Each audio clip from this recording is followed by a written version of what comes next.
Beyond the Badge is brought to you by the Edina Crime Prevention Fund.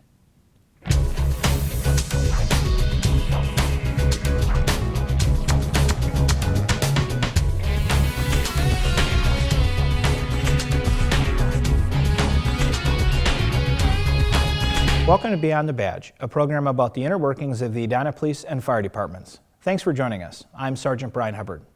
16 years ago, 2 students shot and killed 13 people at Columbine High School in Colorado. Police and firefighters across the country have since trained to deal with active shooters. A partnership between Edina, Eden Prairie, St. Louis Park, Hopkins, and Minnetonka's emergency responders led to a simulated live response of one such scenario last month. Edina 16's Dietrich Nissen and Matt Koskinen traveled to the training site in Eden Prairie High School to bring you this story. Eden Prairie 911. Okay, I'm still with you. Can you hear anything at all? I'm calling from the Eden Prairie drill. June 14th, several agencies from Minnetonka, Police Department and Fire Department, Edina Police Department and Fire Department, along with Eden Prairie, St. Louis Park, and Hopkins, had a large-scale training scenario where we simulate an active shooter at a school with several casualties. So for today's drill, this is based on what we did over the last year between police and fire, so it's just testing it in a real-life situation. So Lieutenant Jim Morrill developed this procedure. When the fire department realized that we can provide safe passage for them to the victims and to get the victims out, they were on board. Where are you right now? So what we're doing is we're going to be sending you into the situation based on where you're going to be responding from within your city. It was purposely done to have the officers do a cold start, which cold start pretty much means that they aren't really aware of what's going to be happening. They get dispatched to a scene and they are told what to do once they arrive. There's lots of injured. Once the officers arrived, there was a safety check to make sure that the scenario happened safely. Go ahead and put your handgun in there. Their guns are removed and they're given some munitions.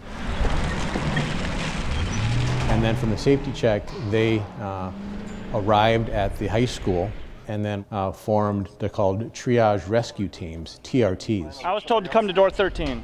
Okay. So we're there to go in, stop the threat, however we need to stop it, and rescue those that are hurt. Chief, we got another one here that needs help.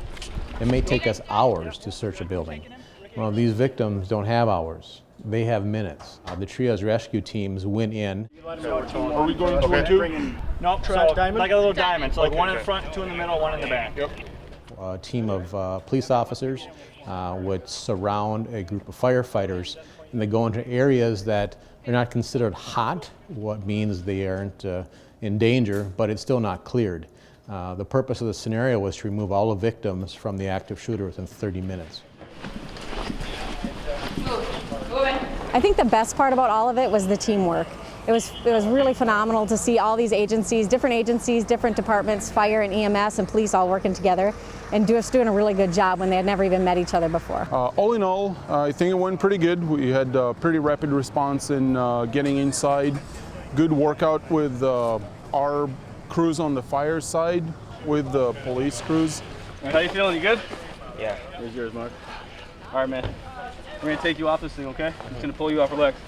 Once the victims are removed by the triage rescue teams, they're brought to a casualty collection point.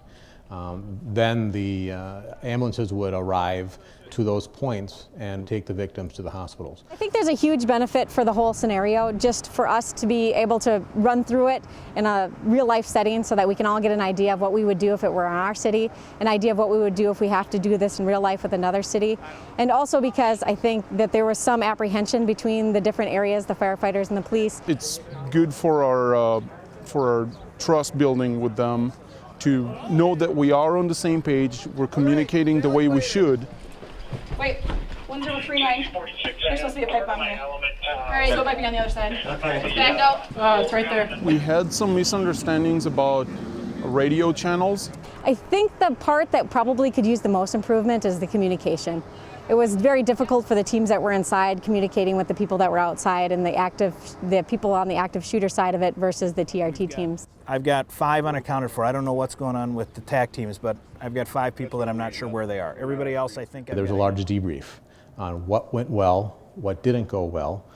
All the team leaders from the different departments, the sergeants, along with the SWAT teams later that night, met and are currently looking at what needs to be done differently. But that's a good thing. You guys did good.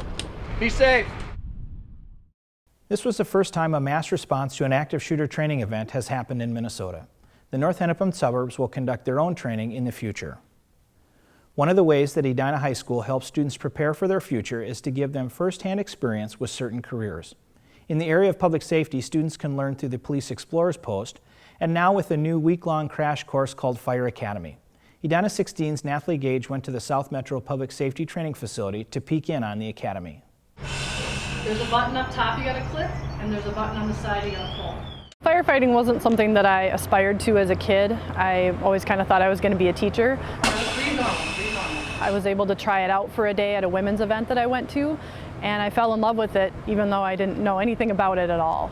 Choosing an occupation is a tough decision, but Edina High School helps students narrow the choice down by providing them with plenty of options. The administration was really nice about just letting us do pretty much whatever we wanted, but they did encourage us to try things like career exploration. So I knew that me, being a firefighter, I wanted to offer that as an opportunity to as many students as I could. An introduction to firefighting broadened Katie's horizons, leading to a career as a math teacher and as a paid on-call volunteer firefighter.